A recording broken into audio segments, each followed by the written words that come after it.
Peace and love, creatives. I figured I would line this piece and give you a couple of tips and tricks to help you hopefully survive Inktober and any other art challenges for that matter. These are things that helped me succeed in my quest to not only start an art challenge, but also get me through to the end. These tips are in no particular order. I'm just going to blurb everything that I remember to do for an art challenge. First thing that comes to mind is every art challenge is you're given your prompts ahead of time. Although I'm not a fan of making the art ahead of time, I am a fan of just, what do you call it? Making thumbnails and just spitting out ideas onto a piece of paper. So what I would do is take a decent sized paper. It can be printer paper, any kind of paper, because this is just thumbnails. This is ideas that you're kind of like throwing out there. And what you would do is make as many squares as there is in the challenge. So for example, Inktober. A lot of people enjoy doing Inktober. It's definitely the majority of the art community who join in. If it's not Inktober, it is something like Inktober during October. It's an art challenge. And we have a lot of art friends who love joining in on this challenge. I'm gonna just use that as a reference. So what I would do is make 31 squares or circles, whatever you're comfortable with as far as putting in a thumbnail. And you basically go down the list of prompts from day 1 all the way till day 31, and you give a little sketch of the idea that you're gonna you have for the said day. Now, these ideas are not set in stone. You can definitely veer from them.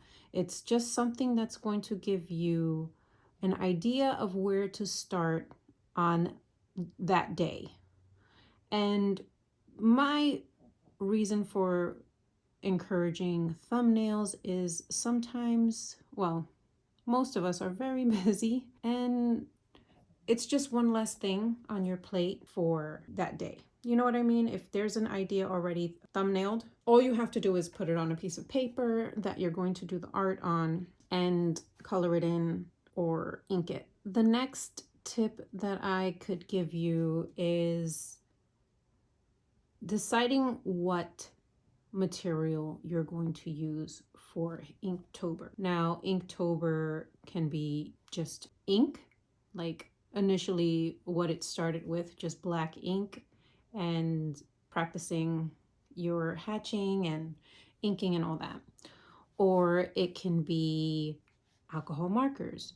The medium of choice is yours and yours alone to decide. There's no rule that you have to use ink, but I would recommend you deciding that now rather than at the moment of doing or starting the challenge. Once you have your medium, you should definitely have like goals that you're looking to accomplish during this time. Some of us are practicing our lines with ink. Some of us are practicing our tones.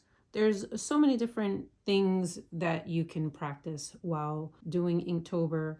You don't have to need a practice. It could just be for fun, and that's what you're doing it for, which is fine.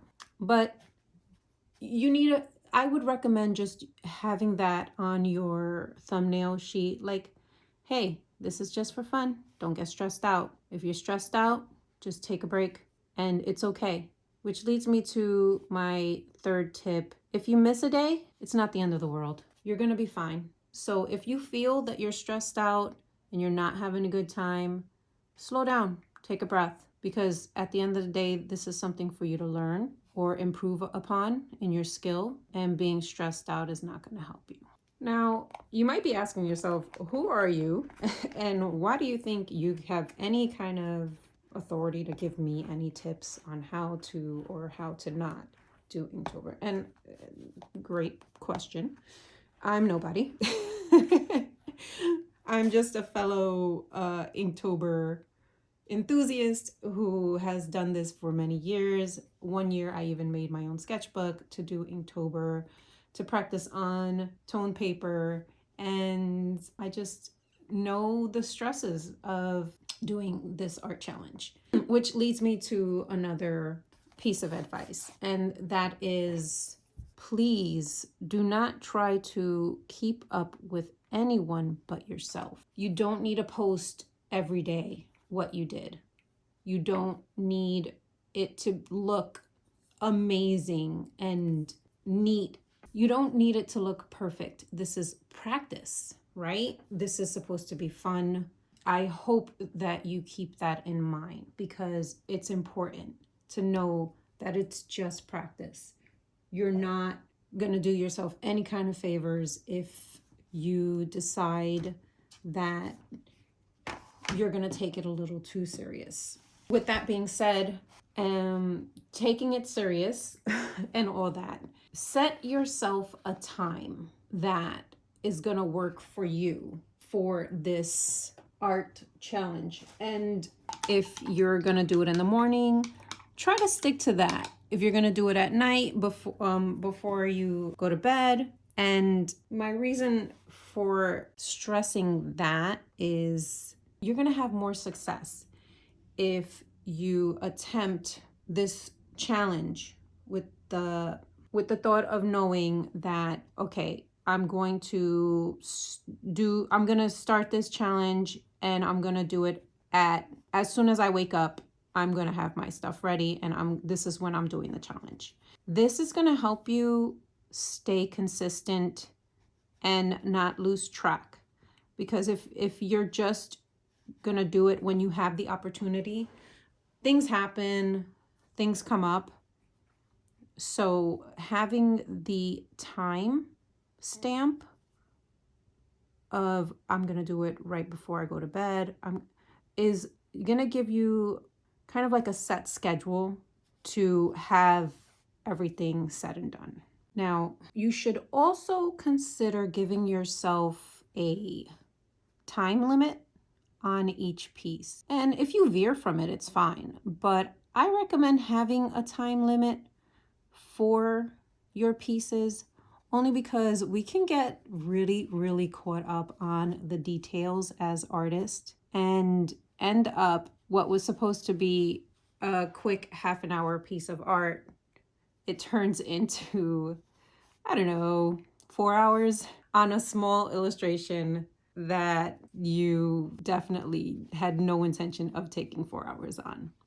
Speaking about illustration sizes, another tip that I can give you, stick to a size paper, sketchbook, and I would keep that consistent as well, just so that you know the size that you're working with every time you start a piece. Now, remember, these are just tips. I am not the art challenge, Inktober challenge, Peachtober challenge god. I don't know all the answers. I'm just trying to give a little bit of advice that might or might not help you finish this art challenge. Another tip that I can give you is give yourself grace. Please give yourself grace. You're amazing. You got this. You can do this. And it's okay if you mess up. It's okay if on Monday you couldn't get to it and you have to do Monday's prompt on Tuesday. Give yourself grace, because there is a such thing as a burnout from doing these challenges, and most of them result because we're not giving ourselves grace. I can definitely give you an example of that. 2 years ago, I did Inktober, And I was set on putting out a video every day for Inktober. And sometimes I didn't like the piece, but I put it out anyway. And sometimes I just never got to do it. And it stressed me out.